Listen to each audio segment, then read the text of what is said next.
Salut à tous. Alors on se retrouve pour un nouvel épisode de l'été des Asinautes. Et là je me trouve à la gare de Val d'Argenteuil. Et en fait c'est tout simple, je vais rencontrer Fenris. Donc j'espère le trouver. Normalement il m'a dit t-shirt rouge, cheveux longs. On va voir si j'arrive à le retrouver.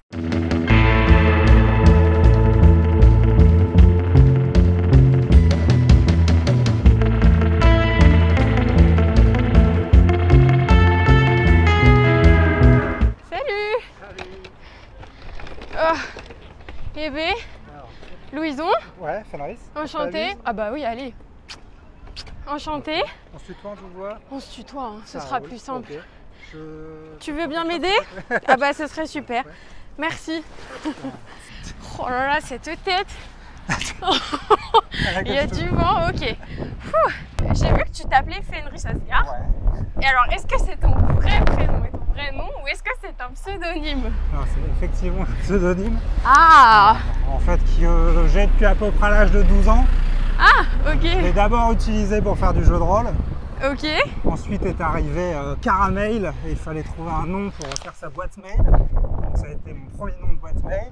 Puis après, je l'ai utilisé du coup sur les réseaux sociaux. Du coup, c'est devenu mon nom de plume, ce que j'écris. Et en fait, il y a nettement plus de monde qui me connaît sous ce nom-là que sous mon vrai prénom. Donc, je préfère continuer à utiliser ce nom-là. Alors, explique-moi qui tu es. Oh la vache, t'as 3 heures. Un petit peu, hein, un petit peu, me spoil pas tout. Non, mais pour faire simple, moi je me définis plutôt comme un créateur d'univers. Oh. C'est-à-dire que je fais plein de choses. En fait, à la base, j'ai été formé dans l'audiovisuel. Ouais. Donc je fais un peu de vidéos. Ouais. En ce moment, j'ai une chaîne YouTube qui s'appelle Tarotor. Mais sinon, moi, ce que je fais surtout, c'est écrire en fait. Ok. J'écris des livres, principalement. Alors, tu écris des livres. Je tâte un peu la BD en ce moment. Ok. Et le but, c'est vraiment de créer des histoires, créer des univers et de partager un peu ma vision du monde, on va dire. Je regardais tous les soirs, et puis le week-end, je passais de nombreuses heures devant la télé. J'étais un gros série addict, donc tout ce qui passait à la télé, je regardais. Et je regardais pas mal. C'était beaucoup Canal+, que je regardais à l'époque, parce que j'avais la chance d'avoir Canal+ à l'époque. Nul, etc. Carl Zero. Et il y avait un regard vraiment sur la société qui était très différent. Et je pense que j'étais pas mal forgé par cette culture Canal une vision très parallèle de la société, quoi. Très de gauche aussi, quand même. Je pense que ça a pas mal forgé ce que j'ai fait par la suite et ma vision, moi aussi, de la société. Et je pense que c'est aussi ça qui peut m'amener à regarder un média comme Arrêt sur Image, vraiment l'envie aussi de décortiquer un peu les choses, d'avoir une vision différente de la vision grand public, c'est-à-dire de vraiment ce qu'on essaye de nous matraquer à longueur de journée sans qu'on réfléchisse, quoi. En fait, le Canal d'aujourd'hui par rapport au Canal de l'époque, c'est un peu l'antithèse en fait. C'est-à-dire qu'aujourd'hui, Canal, c'est devenu TF1. C'est-à-dire que c'est vraiment une grosse boîte qui est menée par un milliardaire en fait, et qui vise à porter des idées de milliardaires. Donc pas parce qu'il contrôle directement le truc, mais juste parce qu'il embauche des gens qui portent ces idées et qui défendent une certaine vision de la société. C'est pas pour rien que les Guignols, ils ont été assez rapidement flingués. Enfin, d'abord, il a essayé de les arrêter, il y a eu une levée de boucliers phénoménale, donc ils sont revenus. Et derrière, il a été plus intelligent. Qu'est-ce qu'il a fait? Il s'est séparé un peu plus discrètement des gens qui étaient très politisés et qui portaient le projet à bout de bras pour embaucher des gens qui avaient des idées plus proches des siennes. Ce qui fait que les Guignols sont devenus un objet sans saveur, en fait. Et du coup, maintenant, c'est mort parce que les gens, ils ont arrêté de regarder, tout simplement. Quand on veut piquer son chien, on dit qu'il a la rage, quoi. Voilà, c'est un peu cette logique-là. Donc du coup, c'est tous ces choix un peu... alors c'est pas Canal directement, mais ça fait partie du groupe, c'est le fait de pousser à mort Hanouna et tout ce qui véhicule d'idées un peu mortifères, cette philosophie du clash, du buzz en permanence, le fait qu'on peut faire de l'audience avec n'importe quoi, même si c'est délétère pour la société. Donc Canal et le groupe Canal, c'est un peu devenu tout ça, quoi. C'est vraiment une entreprise commerciale qui promeut une vision un peu capitaliste du monde. C'est pas pour rien que de moins en moins de gens regardent la télévision et qu'il y en a de plus en plus qui s'intéressent aux médias alternatifs, à YouTube et à Internet. C'est parce que ça offre une proposition qui est complètement différente de ce qui est très standardisé qu'on voit à la télévision, en fait. Parce que à la télévision, de plus en plus, on est dans une logique, effectivement, tout est un peu lisse et on promeut une certaine vision, en fait, du monde qui n'est pas forcément en adéquation avec ce que les gens y vivent au quotidien. Ça a perdu cette valeur... un peu didactique, enfin pas didactique, mais pour moi, un média, ça doit transmettre plus que juste du divertissement, en fait. Là, on n'est plus que sur du divertissement. Quand on n'est pas sur du divertissement, on est, alors le mot est un peu gros, mais c'est juste que là j'en ai pas d'autres pour le moment, on est sur de l'endoctrinement. Genre quand on voit les chaînes info, on a quasiment plus que des gens de droite.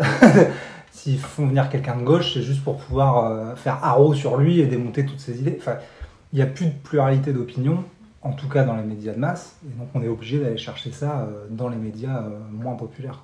Enfin, ça me paraissait impensable de payer pour une information. Enfin, pour moi, l'information, on devrait tous ça limite un bien commun en fait, l'information. On devrait tous avoir accès à une information de qualité. Parce qu'on en a tous besoin, c'est comme ça qu'on dirige la société. Donc ça me paraissait inimaginable de payer pour de l'information, tellement c'est l'air qu'on respire, je veux dire, quoi. Donc jamais je l'aurais fait, et puis je me suis rendu compte de plus en plus que si en fait j'avais pas le choix, si je voulais une information de qualité, j'étais obligé de payer pour l'avoir, parce qu'on était arrivé dans ce modèle économique où la seule information gratuite que j'aurais, c'est une information qui vient de milliardaires et qui est dirigée dans une certaine optique, et qui est tout un imaginaire de droite en fait, tout simplement. Donc si je veux autre chose que tout un imaginaire de droite, je suis obligé de payer. J'ai commencé par arrêt sur image, après j'ai soutenu aussi des petits créateurs, parce qu'il y a des gens qui sont sur Patreon en fait, qui font des choses qui méritent aussi d'être rémunérés.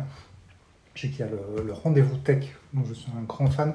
C'est un mec tout seul en fait qui fait des reviews en fait de l'actu tech en fait. Donc ça évite d'avoir à chercher partout ce qui se passe, puis il fait vraiment tout. Après Blast. Enfin, alors j'ai commencé par le média parce que il y a Denis Robert qui y allait et pour moi c'était une caution de qualité en fait. Donc du coup j'ai soutenu le média et quand il est parti j'ai soutenu Blast en fait. Et voilà, j'essaye de soutenir. Et Mediapart. Forcément, Mediapart. Ok. Tu as aussi dit dans ta présentation que tu avais participé à l'émergence de la télé-réalité. J'ai honte. En fait, quand j'ai voulu me lancer en intermittence, mon premier plan, ça a été une célèbre émission de télé-réalité où j'ai fait 50% de la digite, c'est-à-dire j'ai rentré plus de 50% des images. C'est-à-dire je passais des nuits entières à enregistrer, enfin à faire rentrer le contenu des images des caméras dans les ordinateurs pour que le matin les monteurs puissent monter en fait. Et c'était quoi? J'ai bien envie de savoir. C'était l'île de la Tentation. Ah ouais? Ah ouais. Ouais, j'ai passé mes nuits sur l'île de la Tentation. Enfin, je pense que ça fait beaucoup de mal à la télé quand même, la télé-réalité. C'est clair, quand j'ai vu débarquer le Loft, j'étais atterré quoi, parce que c'était évident que ça tournerait mal. Et enfin, ça se voit, genre, tout ce qui a suivi derrière. Et aujourd'hui, t'as les anges non-stop sur je sais plus quelle chaîne. Enfin, ça fait quand même beaucoup de mal à notre société. Quand on est jeune, on a besoin de modèles, on s'inspire de personnes qui vont nous aider à nous structurer en fait. Et que forcément, quand tu regardes les anges de la télé-réalité par exemple, et qu'après tu vas suivre ça sur les réseaux sociaux et que tu vas voir ah ouais, on va aller tous à Dubaï, c'est génial Dubaï, allez acheter ma merde, c'est pas cher. Enfin, ils vont se structurer avec des valeurs qui sont quand même très mortifères en fait et qui leur font du mal aussi. Il y a aussi tout le truc de l'image, parce que c'est quelle image ces gens-là leur renvoient et du coup quelle image d'eux-mêmes ils se font. Parce que se construire quand on est ado avec un corps en construction et que le modèle qu'on nous offre c'est un bodybuilder ou une femme refaite, machin, c'est des stéréotypes qui sont pas forcément accessibles déjà. Et est-ce qu'ils sont accessibles? Est-ce que c'est souhaitable d'avoir ce stéréotype en fait? Donc c'est vraiment tout ce truc de quels sont les modèles qu'on propose en fait à notre société pour se construire ensemble et vers quoi ça nous mène quoi. Moi j'ai la chance d'avoir fait un bac littéraire option audiovisuelle suivi d'un BTS audiovisuel. Donc j'ai eu une éducation aux médias, j'ai eu une éducation aux images. On m'a appris comment on pouvait manipuler les gens par l'image, comment on pouvait manipuler l'opinion par l'image, comment le simple fait de faire une coupe de montage, ça permet de donner du sens à l'image et donc de manipuler les gens par cette image.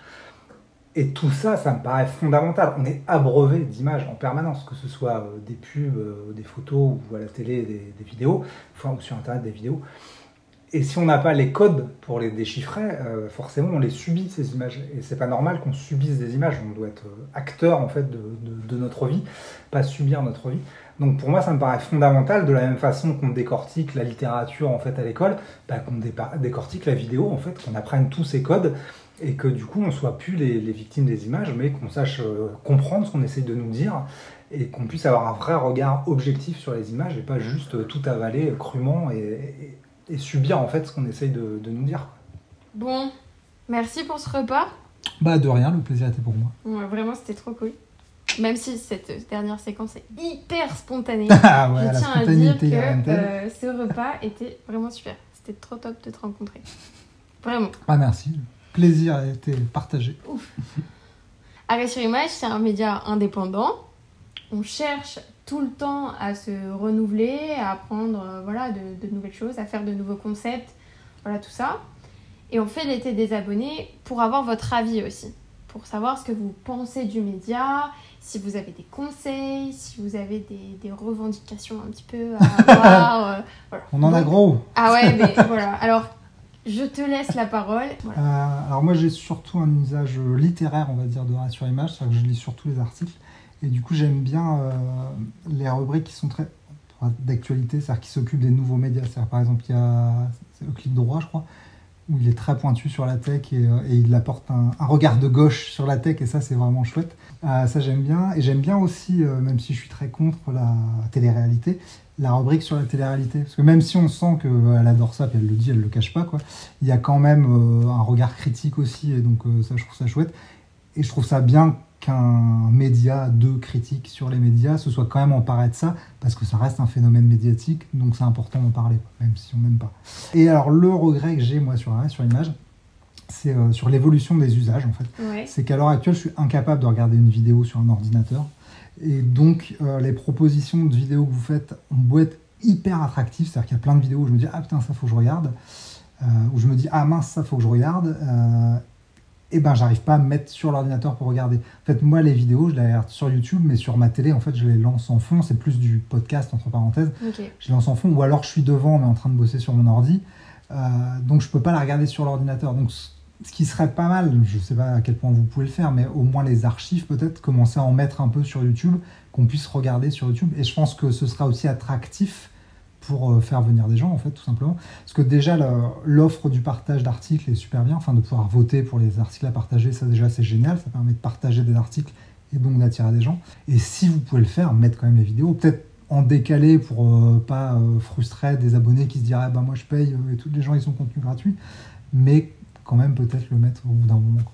Parce que toi, ça ne te gênerait pas que le contenu moi, pour lequel tu payes soit accessible je paye pas pour avoir égoïstement le contenu, je paye pour qu'on puisse bénéficier de ce contenu. Je paye parce que c'est important pour moi, Arrêt sur image, et je me dis que si personne paye, le média il va mourir, donc ça, voilà. Genre, je soutiens Blast, c'est ce principe-là, on les paye, mais c'est accessible à tout le monde, parce que l'information, ça devrait bénéficier à tout le monde, en fait, quoi. Bah écoute, je vais rapporter cette information à la rédaction, et puis j'espère que ça va porter ses fruits, et peut-être que ça arrivera sur YouTube. Et bah j'espère, mais déjà, sinon ça reste quand même du super boulot, et je suis quand même super content d'être abonné, et je vais continuer à rester abonné. Déjà, l'été des Asinotes est disponible sur YouTube. Tout à fait. Je le regarde d'ailleurs. Bon, en tout cas, merci. Bah merci à toi. Et puis, vous, je vous dis à la semaine prochaine pour un nouvel épisode. Salut!